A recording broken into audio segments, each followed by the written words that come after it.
વાવ-થરાદ પંથકમાં જ્યાં લોકો અત્યારે પાણીના એક એક ટીપા માટે તરસી રહ્યા છે, ત્યાં સુઈ ગામના બેણપ ગામેથી હૃદયદ્રાવક દ્રશ્યો સામે આવ્યા છે। કાળઝાળ ગરમીમાં જ્યારે પશુ પંખી અને માનવી પાણી માટે ભટકી રહ્યા છે, ત્યારે અહીં લાખો લીટર પીવાના શુદ્ધ પાણીનો વેડફાટ થઈ રહ્યો છે। સોશિયલ મીડિયામાં વાયરલ થયેલા એક વિડીયોએ વહીવટીતંત્રની કામગીરી સામે મોટા સવાલો ઊભા કર્યા છે।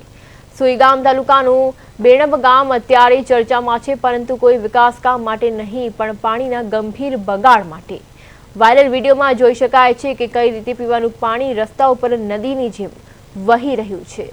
સરહદી વિસ્તારના અનેક ગામોમાં પીવાના પાણી માટે ટેન્કરો મંગાવવા પડી રહ્યા છે, ત્યારે લાખો લીટર પાણીનો આ રીતે બગાડ થવો એ તંત્રની ઘોર બેદરકારી ગણાય છે। સ્થાનિકોનો આક્ષેપ છે કે આજુબાજુ નાળાના પાણીની ભારે અછત છે અને બીજી બાજુ તંત્રની લાપરવાહીને કારણે પાણી રસ્તા પર વહી રહ્યું છે।